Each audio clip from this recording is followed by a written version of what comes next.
Hey guys, I know this is probably going to ruffle some feathers, but I've had these thoughts for a while, and I just need to get them off my chest. Before I start, let me say I'm a huge Stray Kids fan. Like the biggest. Okay, Stray Kids were my gateway group to K-pop, so I'll forever love them. This video is nothing but criticism from a fan who would love to see them succeed and reach new heights, because I absolutely love these boys. I've followed them for years, and I love how passionate and hardworking they are, but lately, I've been feeling a little disconnected from their music, and I think it's time to talk about why. This isn't coming from a place of hate, so please don't take it that way. If you like the direction that they're going, then just listen to the video with an open mind and tell me why you disagree in the comments. I love hearing different opinions. Let's start with the most obvious thing. They're releasing music all the time. It's like there's always a new album, a new single, or some kind of content coming out. And while it's exciting to have so much music, it's starting to feel like quantity is being prioritized over quality. Their production is still solid, and they've had some good tracks. But good isn't enough for a group like them. When you're putting out music non-stop, it's hard to keep every song fresh and inspired. Some of their recent releases have felt a little rushed. Like they're just checking a box rather than really putting time into crafting something unique. Another thing I've been thinking about is how they pride themselves on doing everything themselves. And that's amazing. Do you know how hard it is to produce songs? It's one of the reasons people respect them so much. But sometimes, I wish they'd let outside writers or producers step in to help, not because they're not talented, but because fresh perspectives can take their music to the next level. Take Chan, for example. He's an incredible producer and leader, but his English lyrics can sometimes feel a little childish. Like, I know they don't have to be super deep all the time, but simplicity doesn't have to sound so basic either. This was only reinforced to me by the recent comeback. I truly couldn't even finish watching the music video. The lyrics felt so hollow, and it has been this way for a while. I would say since Maxident they have come out with almost the same song and the same childish lyrics, and I don't want that for them. I don't really know Korean, so I can't speak about that though. Han and Changbin such gifted lyricists, but they can't do it all on their own. Bringing in other writers wouldn't take away from their talent.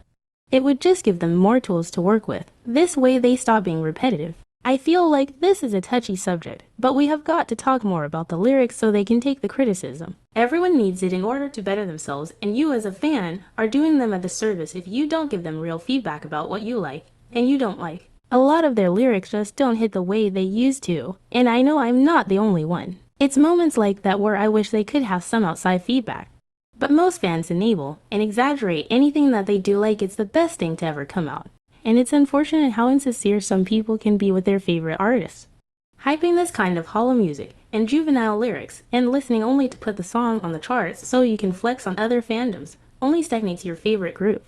It's another story if you truly enjoy the songs, but I am trying to be objective here, and no one can deny the similarities between the comebacks and the downgrade of the lyrics. It's giving me comeback fatigue, and I am slowly starting to find myself drifting away from their music. The thing that really worries me is how the fandom reacts to criticism.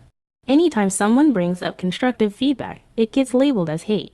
Like, no one's allowed to say anything unless it's praise. Every time I try to have a conversation about this, all of a sudden I hear this agitating, grating noise. These are the stans who will comment Stray Kids 4th Gen leaders below your video before even watching it because, in their little undeveloped brain, anything and everything that you disagree with is considered as hate, and you will be eradicated from the fandom. People that have lived in communist countries, does this remind you of something? And that's not healthy, not for the fandom, and definitely not for the group. Stray Kids rely on public opinion to some extent when making music. So if the only voices they hear are from fans who refuse to acknowledge any flaws, they'll think everything is fine. That's why it's so important to be honest, even if it's uncomfortable. Now, I don't want this to sound like I'm completely dragging them, because that's not the case. Their recent comeback had some amazing moments, especially the choreography, and they also are insanely good at performing. Again, objectively speaking, they have incredible stage presence. It's clear they're capable of so much more, which is why I want to see them slow down and really tap into that potential. To the fans watching this, I get it, you love Stray Kids, and so do I, but loving something doesn't mean ignoring its flaws. It's okay to want them to improve and grow. Constructive criticism isn't hate, and it's not going to ruin the group. If anything, being honest shows that we care. We want them to be the best they can be, and that means pointing out where there's room for growth. Let's create a space where it's okay to talk about these things without fear of backlash. And again, if you are a stay who has been loving the recent comebacks, my point is not to force you to look at their recent music in a different way or shame you for enjoying it, but rather to say that there should not be such animosity towards fans who have not enjoyed them and feel like they are slowly losing interest. What do you guys think? Have you noticed any of this, or do you completely disagree? Let me know in the comments, but let's keep it respectful. Thanks for listening, and I'll see you in the next one. Take care. Please like and subscribe. We already go together.